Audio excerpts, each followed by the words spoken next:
C'était le jour J pour les socialistes. Ils ont été reçus à Matignon par le Premier ministre. Et à l'issue de cette rencontre, la vie des Français doit changer et la balle est dans le camp de Matignon. C'est en somme ce qu'ont dit les représentants du PS. Aucune promesse n'a été faite par le Premier ministre. On va débriefer, analyser tout cela avec nos invités, nos experts. Aurélien Devernoy qui est avec nous. Bonjour et bienvenue. Bonjour. Chef adjoint du service politique pour RFI. Arnaud Benedetti également à nos côtés. Bienvenue. Bonjour. Politologue, rédacteur en chef de la revue politique et parlementaire. Bruno Cotresse. Bonjour. Politologue, chercheur au CEVIPOF et enseignant à Sciences Po.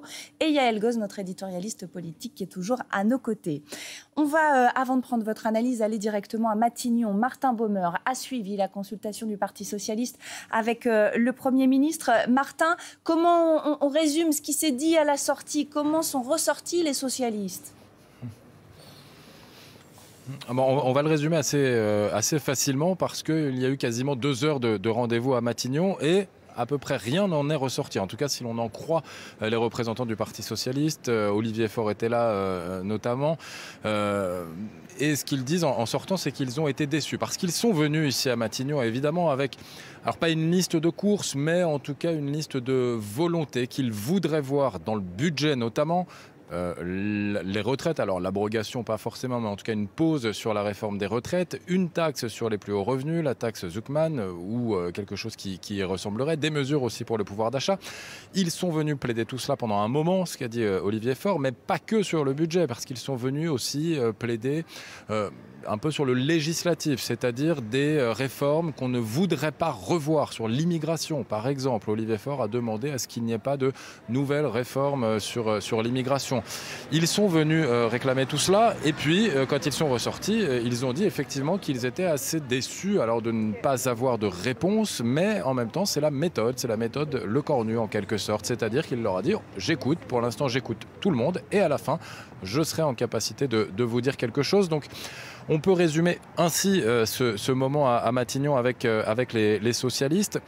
Autre chose quand même à signaler, c'est que Olivier Faure et les autres socialistes restent ouverts à la négociation, même si lui veut imposer les idées. Olivier Faure, il l'a dit d'ailleurs dans un tweet ce matin, qu'il n'y a pas de négociation possible, mais ils sont ouverts à continuer de discuter, puisque il l'a dit à l'issue, Olivier Faure, ils reviendront à Matignon s'il le faut, les socialistes. Il n'y aurait pas de problème à les voir revenir, d'autant qu'ils viennent défendre des idées qu'ils plaident comme des idées qui sont voulues par une grande majorité des Français. Ils sont venus avec ce sondage qui a été publié, qui a été commandé par le Parti socialiste et qui a été publié ce matin. Sondage qui montre que les idées mises en avant par le Parti socialiste, et notamment cette taxe sur les plus hauts patrimoines, eh bien, trouvent une large majorité de positifs chez les Français. Voilà donc si on doit vous résumer ce qui s'est dit, mais si on doit résumer dans la globalité, le Parti socialiste n'a obtenu aucun engagement de la part de Sébastien Lecornu. Merci beaucoup Martin. On a posé le tableau et on va y aller en détail maintenant sur tous ces éléments parce qu'il y a quand même pas mal de choses à dire. Olivier Faure qui est donc resté sur sa faim, Sébastien Lecornu qui n'a rien promis, mais quand même on a senti les socialistes assez confiants dans ce rapport de force qui est établi désormais, Yael. Premier round d'observation, disait le bandeau de France Info il y a quelques secondes, mais pour un round sur un ring de boxe, il faut être deux. Pour l'instant, les socialistes boxent tout seuls parce que Sébastien Lecornu temporise, consulte, concerte. On sait très peu de choses de la manière dont il veut s'attaquer au budget. Or, c'est ça la priorité du moment, c'est ça qui va décider ou non de son avenir politique. Et on sait très peu de choses en réalité sur quel budget veut-il faire. À part le retrait des 2 jours fériés, on ne sait rien. Et le temps passe quand même, ça fait 10 jours. 10 jours qu'il est en place, la passation de pouvoir c'était mercredi 10, donc ça fait 8 jours, pardon. Et donc pour les socialistes, là, il y a un moment, il y a peut-être presque un momentum politique à jouer pour eux, parce que le sondage, on en a parlé, un sondage IFOP qui montre que toutes leurs mesures sont plébiscitées. On y reviendra en détail. Ouais. Le Parisien les a publiées. Et deuxième élément, la manifestation de demain, la journée de mobilisation, qui peut aussi agir comme un autre catalyseur en disant nous, on peut être les porte-paroles, les vecteurs de votre colère demain dans la rue. Nous, on peut la porter à nouveau à Matignon. Donc vous avez ça. Et puis, pour moi, un élément nouveau, Martin en parlait, c'est que pour Olivier Faure, maintenant, l'idée de censurer dès le discours de politique générale de Sébastien Lecornu est sur la table. Ça n'a pas été relevé, ça, mais c'est très important. C'est-à-dire, ça voudrait dire, si on entre les lignes, s'aligner sur la censure des Insoumis, qui arrivera très tôt, d'ici 2 semaines, dès le début de la session ordinaire. Jusqu'à maintenant, c'était pas ça. La censure, elle était discutée sur le budget en cas de 49.3, si rien ne va. Là, il dit dès le début, dès le discours de politique générale, déclaration de politique générale de Sébastien Lecornu. Donc la pression va monter, les enchères aussi, et cette idée d'une dissolution n'est plus tabou au Parti socialiste en réalité. Aurélien de Vernois, ça veut dire quoi? Ça veut dire que les socialistes aujourd'hui sont plus forts sur leurs appuis et donc aussi plus durs dans ce rapport de force qu'ils établissent avec le Premier ministre? Alors oui, même si c'est quand même une grande partie de poker menteur, hein, comme d'habitude, parce que quelque part le Parti socialiste joue en effet la carte de dire on n'a pas peur de la dissolution, même si ça les arrangerait pas qu'elle arrive trop vite non plus, parce que c'est pas non plus très facile de se projeter. Et puis en plus, c'est un peu un poker menteur parce que a priori, alors peut-être que le RN va évoluer sur ses positions après avoir vu Sébastien Lecornu aujourd'hui, le RN n'est pas trop dans la position d'aller censurer dès la déclaration de politique générale. Donc, est-ce que ils veulent pas faire ça, mais en même temps, ils veulent la dissolution. Donc, bon. Oui, mais lisible en ce moment. C'est assez lisible en ce moment. Oui, le RN, on ne sait pas trop quelle position ils vont adopter, mais quelque part, le PS prend pour l'instant pas trop de risques à dire on est prêt à censurer très vite, dans l'optique où le RN ne le ferait pas et donc de toute façon la censure ne passerait pas. Donc, et ça s'est déjà passé il y a quelques mois hein, où ils ont censuré et le RN ne l'a pas fait et donc finalement le gouvernement s'était maintenu. Donc il y a beaucoup de flou et puis il faut quand même voir quelque chose aussi, c'est que le PS n'a pas non plus trop intérêt à trop s'avancer dans des choses qui ont pu être dites avec Sébastien Lecornu, justement parce qu'il y a la mobilisation de demain.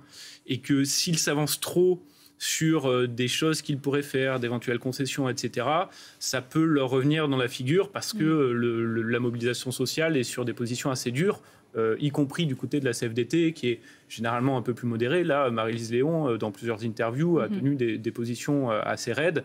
Donc je pense que voilà, tout le monde s'observe un peu et puis tout le monde est dans l'attente de voir ce qui va se passer probablement plutôt la semaine prochaine, voire après le déplacement d'Emmanuel Macron à New York. Les consultations qui vont continuer, parce qu'il y en a encore cet après-midi, on le disait notamment les écologistes, les communistes, le Rassemblement national, sur cette question de la censure. C'est intéressant parce qu'on a dit ces derniers jours et ces dernières semaines, le Parti socialiste est en train de jouer sa partition et il s'écarte de la France insoumise. Il joue son propre jeu finalement. Et en même temps, quand on entend Mathilde Panot ce matin et aussi Marine Tondelier sur la question de la censure, vous allez peut-être avoir une petite musique qui revient aussi avec les socialistes. Regardez. Cette Assemblée nationale est légitime, ce gouvernement ne l'est pas. Donc moi je pense que M. Lecornu ne devrait pas être Premier ministre. Je vais le voir parce que je suis républicaine.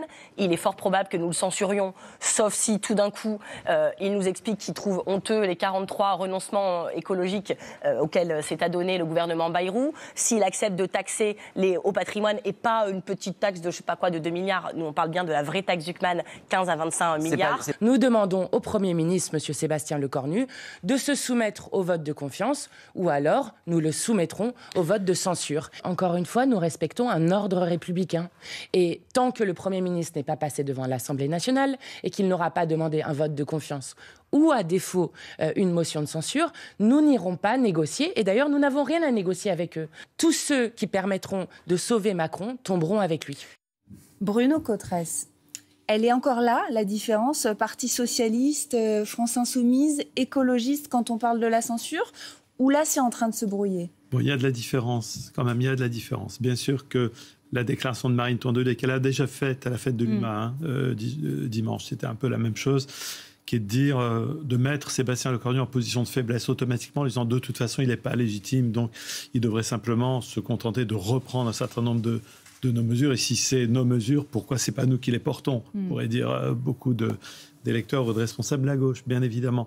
Donc il y a ce fond qui partage le diagnostic d'une forme d'imposture démocratique, qu'il s'agisse de Michel Barnier, de François Bayrou, de Sébastien Lecornu. La gauche considère que c'est elle qui a gagné les élections législatives, même si elle sait que ce n'est qu'en majorité relative en siège. Le Rassemblement national a gagné, lui envoie les 2 tours. Voilà, bon. Et puis quand même, il y a des nuances. Déjà dans la sémantique, dans les mots qu'ils utilisent, Mathilde Panot, elle reprend, on va dire, la sémantique de la France insoumise, la destitution, obliger Macron à partir, au fond, d'une certaine manière, à travers l'échec attendu pour eux de Sébastien Lecornu. Et les socialistes, c'est plus, effectivement, je reprends ce que Yael Gauze disait tout à l'heure, cette espèce de momentum de profiter de cette situation pour faire passer, remettre sur le dessus de la pile leurs propositions en disant mais on est toujours fidèle aux propositions que nous avons faites en 2024. abrogation de la réforme Borne des retraites. À l'époque, le programme du NFP disait SMIC à 1 600 €. Donc là, ils reprennent des mesures de pouvoir d'achat. Et évidemment, les autres demandent notamment la taxation des riches. Donc il y a quand même une différence de stratégie et aussi une différence de vocabulaire. Arnaud Benedetti, sur cette question. Moi, ce qui me frappe dans le moment que l'on traverse, c'est qu'à la différence de ce qui s'était passé avec Michel Barnier et François Bayrou, on est, si vous voulez, d'abord dans la recherche d'un compromis politique avant de finalement réfléchir au casting gouvernemental. Moi, je suis très surpris depuis quelques jours, c'est que c'est la première fois qu'on a un Premier ministre qui est nommé et personne n'évoque le casting gouvernemental. Ça a été annoncé dès le départ, en fait. De ce point de vue-là, c'est tout à fait nouveau, y compris d'ailleurs dans l'histoire de la Ve République. En fait, on en est revenu à une pratique qui était celle de la IVe République. C'est très intéressant, c'est qu'est-ce que faisaient les présidents de la République quand ils étaient confrontés à une crise parlementaire ou à une crise gouvernementale. Ils nommaient un président du Conseil qui avait pour charge et pour mission d'essayer justement de trouver un compromis politique à l'intérieur de l'Assemblée nationale, alors avec les forces en général du groupe central de l'Assemblée sous la IVe République, et ensuite de construire un gouvernement. On est aujourd'hui dans une phase qui est assez similaire à celle que l'on a connue sous une République précédente, mais avec une différence fondamentale sur le plan historique. C'est que sous la IVe République, encore une fois, il y avait des majorités parlementaires possibles arithmétiquement et politiquement. Et là, la difficulté à laquelle on est confronté, on est tous d'accord là-dessus, c'est que vous prenez cette Assemblée nationale par n'importe quel bout, vous n'avez pas la possibilité de constituer une majorité parlementaire, y compris une majorité relative. C'est une vraie difficulté. Parce que, en fait, à quoi est confronté Sébastien Lecornu ? C'est-à-dire que s'il cède trop sur sa gauche, il risque de perdre sur sa droite, notamment du côté LR. Et on a vu que du côté LR, le soutien à ce qu'on appelle le bloc central n'était pas quelque chose de particulièrement assuré lors du vote lundi dernier, enfin il y a maintenant 10 jours, de la confiance, puisque vous avez à peu près 50% du groupe LR qui n'a pas voté la confiance. Donc, est-ce qu'il peut donner éventuellement à droite ? Il le perdra à gauche. Donc l'équation reste extrêmement difficile. Et il faut qu'il arrive à trouver, si vous voulez, une porte très étroite, un trou de souris pour se faufiler et arriver au moins à s'assurer d'un accord de non-censure d'une partie de la gauche, parce que c'est ça qu'il cherche vraisemblablement. Est-ce que le trou de souris, il n'est pas sur la question de la justice fiscale ? Il en a parlé, Sébastien Lecornu, dès sa nomination, dès la passation à Matignon. Les socialistes aujourd'hui mettent en avant, et vous en parliez tout à l'heure, un sondage qu'ils ont commandé à l'Institut IFOP et qui parle notamment de la taxe Zuckman. Regardez, 86% des Français qui ont été interrogés disent aujourd'hui qu'ils plébiscitent une taxe comme celle de Zuckman. Et là, ce qui est intéressant, c'est que c'est toute proximité politique confondue. Donc là, c'est droite et gauche mélangées. J'ajoute à ça les LR qui, quand même, hier, ont laissé entrevoir l'ouverture d'une porte vers peut-être une taxation des plus riches sans aller jusqu'à la taxe Zuckman. Est-ce que ça peut pas être une petite chose sur laquelle Sébastien Lecornu pourrait s'engouffrer ou en tout cas essayer de trouver un accord? Et en réalité, ça fait déjà des semaines que des logiciels travaillent à Bercy autour d'Éric Lombard, notamment le ministre de l'économie, Marc Ferracci, ministre de l'Industrie, qui réfléchissent justement aux voies de passage, aux trous de souris dont vous parlez. C'était déjà vrai pour François Bayrou, mais les recettes, les formules, elles sont valables aussi, elles ont été retransmises à Sébastien Lecornu. C'est de trouver une manière de s'attaquer au haut patrimoine avec un rendement en milliards d'euros derrière, pas autant que la taxe Zuckman, mais sans toucher à l'outil de travail, aux biens professionnels. C'est-à-dire que ne pas obliger l'entreprise à un moment donné à vendre des parts, parce que pour payer cette taxe Zuckman, il faudrait vendre des parts. Donc en fait, il y a actuellement, ça mouline, des formules qui existent, hybrides, intermédiaires. La question, il n'y a pas que ça dans les revendications. Il y a le pouvoir d'achat, donc est-ce qu'on touche à la CSG ? Il y a la suspension de la réforme des retraites, il y a un plan de relance, il y a la transition écologique. Est-ce que c'est tout ou rien ? Et ça, on n'a pas eu la réponse ce matin de des socialistes. Donc il peut y avoir une voie de passage sur les hauts patrimoines qui ne soit pas la taxe Zuckman, effectivement. Et il y a actuellement, je vous dis, des formules qui sont testées, qui font peut-être partie de la négociation derrière. Juste sur Lecornu, sur Sébastien Lecornu. Pourquoi il ne répond pas maintenant ? Parce qu'en fait, il veut se donner du temps long aussi. Sébastien Lecornu, il sait que le vrai moment de négo, s'il y en a une, c'est au moment de l'examen budgétaire. C'est au Parlement que ça va se passer. C'est pas entre un chef du Parti socialiste et un Premier ministre. C'est entre les groupes parlementaires eux-mêmes à l'Assemblée. Et là-dessus, ça viendra plus tard. Ça viendra en octobre. pas trop tard parce que c'est le 15 octobre que le budget doit être présenté, mais il n'est pas obligé de répondre immédiatement, là, aux oukases socialistes. Aurélien Devernoy. Pour le Parti socialiste, il y a une nécessité. C'est finalement que Sébastien Lecornu, en effet, donne 1, 2, 3 mesures dès le départ pour ne pas censurer dès la déclaration de politique générale. Ensuite, et ça c'est la grosse différence avec ce qui s'est passé au printemps avec François Bayrou, ils ont la possibilité d'amender le budget, ce qu'ils ne pouvaient pas faire au printemps.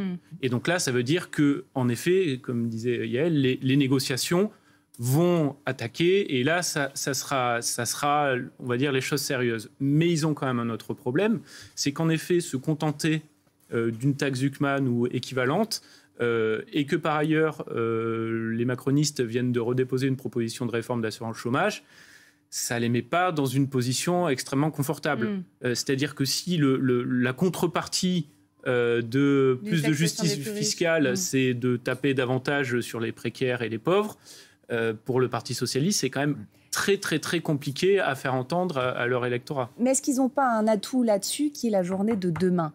Parce que quand on écoute l'intersyndicale, il y a quand même un mot d'ordre, et vous parliez tout à l'heure, je crois que c'est vous, de la CFDT, de Marie-Lise Léon, qui est quand même sur une ligne beaucoup plus dure que ce qu'on a l'habitude d'entendre chez la CFDT, cette question de la justice sociale, et elle parle aussi, je crois, de l'assurance chômage dans son interview de ce matin aux Parisiens. Là, ça peut peut-être aussi être un soutien. Si demain fonctionne cette journée du 18 septembre, à laquelle vont s'associer les socialistes, est-ce que ça peut faire encore plus pression sur Sébastien Lecornu ? C'est clair que ça le mettra encore plus sous la pression de devoir expliciter peut-être un peu plus tôt des concessions. Effectivement, il n'a aucun intérêt pour le moment à parler. Il se contente pour le moment de dire j'écoute tout le monde. Le Parti socialiste accepte d'une certaine manière cette règle du jeu. Olivier Faure tout à l'heure a rappelé qu'ils étaient venus à présenter leurs propositions, mais fondamentalement ils acceptent cette règle du jeu parce qu'ils savent qu'au bout d'un moment, de toute façon, Sébastien Lecornu aura besoin de négocier dans la dernière ligne droite avec eux, et pour le moment, ils font passer leur message. Effectivement, si la journée de demain montre une très grosse mobilisation, certains parlent de 800 000 personnes attendues, si ça allait au-delà, c'est clair que la pression sur l'exécutif, pas seulement le Premier ministre, sur Emmanuel Macron aussi, va être absolument considérable et aider effectivement ceux qui disent le peuple est avec nous, l'opinion publique est avec nous, le gouvernement ne peut pas résister à cette pression, et ça va se jouer. Il y a effectivement la taxe Zuckman, mais il y a effectivement quand même le gros dossier, c'est les retraites. Est-ce que les socialistes peuvent prendre le risque de dire finalement on a sauvé la tête de Lecornu, mais il lâche rien sur la retraite, sachant que l'opinion est très et puis quand ils mettent en avant ce matin leur fameux sondage qu'ils ont commandé, où il y a 66% des Français qui sont favorables à la suspension de la réforme des retraites, c'est compliqué de se dédire après là-dessus.